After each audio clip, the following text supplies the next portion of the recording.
Bonjour les amis, nouvelle vidéo aujourd'hui pour retrouver Carl Zero qui va nous parler bien sûr de son dernier livre sur l'affaire Jeffrey Epstein et les révélations qu'il va nous faire sont tout simplement bouleversantes. Mais juste avant de l'écouter, comme d'habitude, n'oubliez pas de vous abonner, le pouce, le commentaire, le partage, le boost de la vidéo. Je remercie tous ceux qui me soutiennent via ma chaîne Tipeee ou sur YouTube. Merci aux récents donateurs. Allez, on l'écoute et on en parle juste après. Bonjour à toutes et à tous. Mon roman Dans la peau d'Epstein sortira finalement le 3 avril en librairie. C'est parce que j'ai tenu à y ajouter 40 pages de documents qui démontrent que même si c'est un roman, il a une base solide. Vous pouvez d'ores et déjà le précommander. Les liens sont en description. Plus il y a de précommandes, plus les libraires en commandent et plus on contourne l'omerta. Alors pour patienter, je vais vous en lire un extrait. Je me mets donc dans la peau d'Epstein, ce qui n'a pas été une sinécure, croyez-moi. On organisait régulièrement des week-ends no limit à Little St. James, notamment au solstice, qui compte beaucoup dans le culte. La règle était simple. Pendant 3 jours, chacun des invités fait ce qu'il veut. Vraiment. Tout ce qu'il veut. On lâchait dans l'île des ados, filles et garçons, et des enfants. La chasse pouvait commencer. Filmée. 88 caméras. Les participants invités n'étaient pas tous liés par le culte, ni même toujours des satanistes, des occultistes et autres adorateurs de Moloch. Le culte, ils n'y comprenaient rien. La plupart d'entre eux étaient juste des imbéciles heureux, mais riches, qui s'ennuient 99% du temps dans leur vie de merde de mecs riches. Qui, une fois qu'ils ont additionné les maîtresses et les putes, les partous et le bondage, les mineurs et la torture soft, lorgnent vers la nouveauté.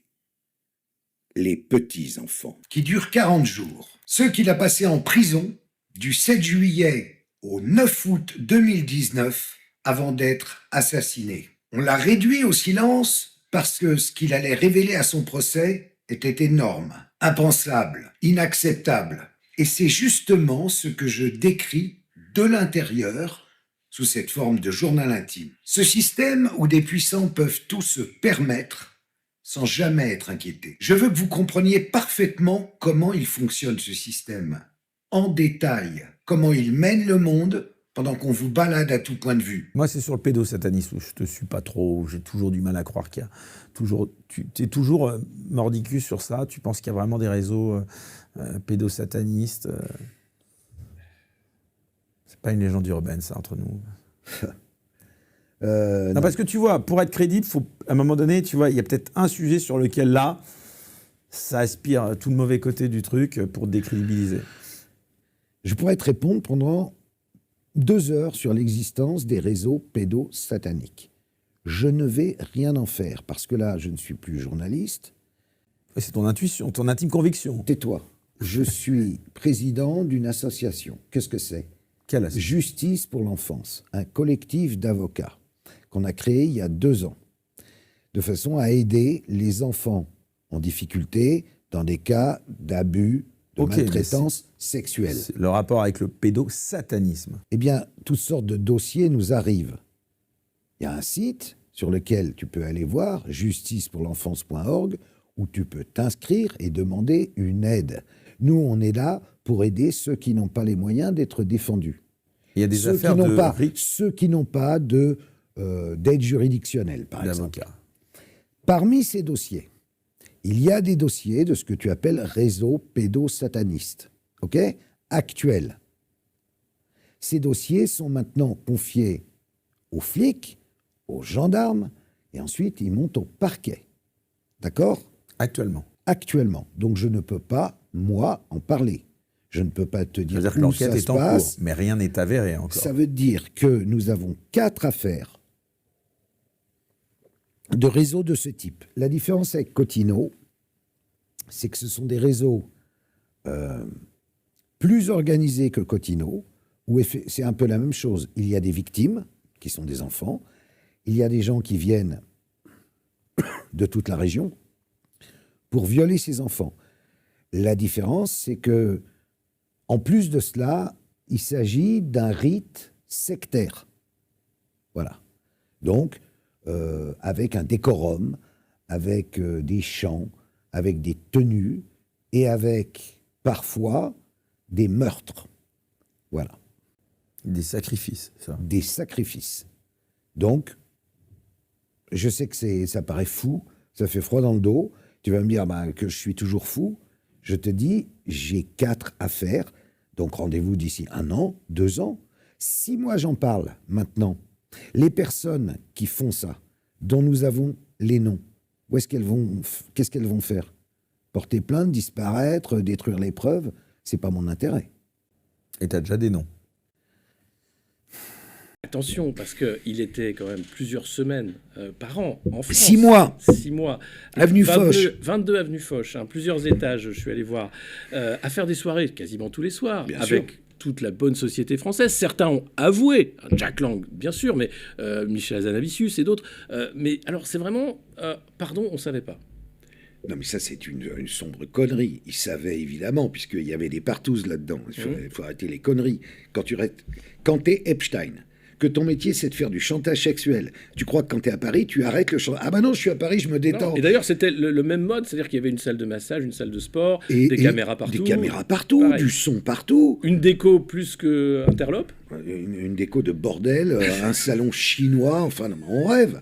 Les flics, des miroirs au plafond. Les flics qui ont fait la perquise ont dit qu'on se sentait mal à l'aise, en fait. On pouvait pas douter de ce qui se passait dans cet appart. Déjà, les flics, ils sont partis vraiment au ralenti. Ils ont mis 2 mois pour y aller. 2 mois. Le temps de bien tout nettoyer, puisque le majordome était encore en activité. Ah oui, non, mais il y a eu des camionnettes avec des cartons, des machins, on emmenait les cassettes, les DVD, Et pourtant, la justice française trouve des DVD, des CD-ROM, des ouais, mais des ordinateurs. C'est pas les pires, hein, parce que tu penses que le reste, c'était planqué depuis belle lurette. Mais la justice française n'en fait rien. Ah, rien du tout.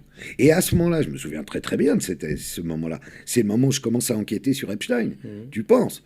Une affaire comme ça, je comprends tout de suite où on va. Je comprends pas encore tout, mais je me dis, là, il y a un truc. Et donc, évidemment, on se parle avec Oméra Cellier d'Innocence en danger, et on se dit, Brunel. Moi, je contacte Gérald Marie, un autre, qui d'ailleurs a eu 2-3 problèmes aussi avec la justice, et il devrait en avoir à nouveau, qui est un peu on va dire, le grand copain de Brunel et tout. Je l'appelle, il me donne rendez-vous. Je dis, mais vous avez le contact de Jean-Luc Brunel? Il me dit, ah oui, j'en ai 18. Il me montre son portable. C'est vrai? Oui. Il changeait tout le temps de numéro. J'ai dit, vous pouvez l'appeler, je voudrais l'interviewer. Et il me rappelle 2 jours après, il me dit, ah bah non, il n'a pas été mis en examen, il n'a pas été entendu par la justice, rien. Les mois passent, les années passent, le mec toujours pas entendu. Finalement, alors là c'est quand même le plus drôle, l'autre il part en vacances au Sénégal, il revient du Sénégal mais tranquille, et là il le chope comme s'ils arrêtaient un grand bandit recherché par toutes les polices du monde alors qu'il l'avait jamais cherché. Donc tout ça pour faire un coup d'éclat, dire ça y est, on a enfin capturé Jean-Luc Brunel. Mais mon cul, il descendait de l'avion de retour de vacances. Bon, puis après ils le mettent en tôle, et là, manque de bol, il se suicide lui À la aussi. santé, lui. Ouais, peut-être avec Tartiglione, j'en sais rien. Non, mais oui, il s'est suicidé assez rapidement. Oui, Ça allait très vite pour oui, Jean-Luc Brunel, oui. entre l'incarcération Alors et le suicide. donc, pareil, il est suicidé, soyons honnêtes, et l'affaire française s'éteint du même coup. Et là, alors, ils font mine de la raviver, mais j'ai vu que c'était pas... Ils font 2 enquêtes, mais j'ai vu, si j'ai bien compris, que c'était pas des enquêtes normales, c'est des enquêtes qui dépendent uniquement du parquet, et donc ça va être en vase clos. Ouais. C'est-à-dire qu'il n'y aura pas de possibilité de divulgation d'infos. Aucune. Ça permet de ne rien faire et Ça de ne pas permet rendre compte. de ne rien dire. Le premier témoignage est totalement fou, c'est même bouleversant parce qu'on imagine la scène, on imagine ces jeunes enfants, ces très jeunes enfants livrés à des adultes totalement fous, totalement sataniques sur une île, et on imagine bien sûr tout ce qui a pu se passer pour ces enfants, parce qu'on les a tout simplement jamais retrouvés. Donc c'est absolument terrifiant. Souvenez-vous aussi de Carl Zero sur Toxin, j'en avais fait une vidéo que vous pouvez retrouver sur la chaîne, où il parle, donc là cette fois-ci c'était en Belgique, où l'élite locale faisait une chasse aux enfants dans une forêt.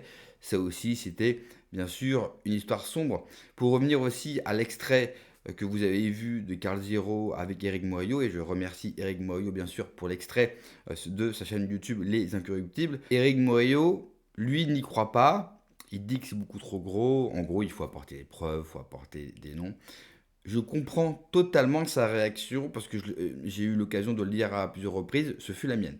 Il y a encore un an, vous m'aurez parlé de ça. Je me dis, là pour le coup, c'est un peu gros. Qu'il y ait du trafic, qu'il y ait des choses comme ça, ok. Mais les rites sataniques, là pour le coup, c'est ça qui me faisait sortir un peu, même souvent, de ces affaires-là parce que je ne sais pas si mon esprit était prêt à ça, était prêt à accepter que cela était possible, parce que déjà le reste est déjà suffisamment horrible.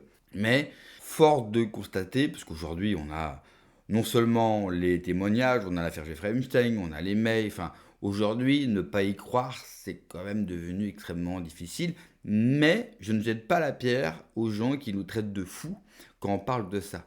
C'est normal en fait. Je pense que même si on montrerait aux gens des photos, des vidéos, ils continueraient à nier. Pas eux-mêmes, mais leur cerveau. C'est trop compliqué, c'est trop difficile d'imaginer cela.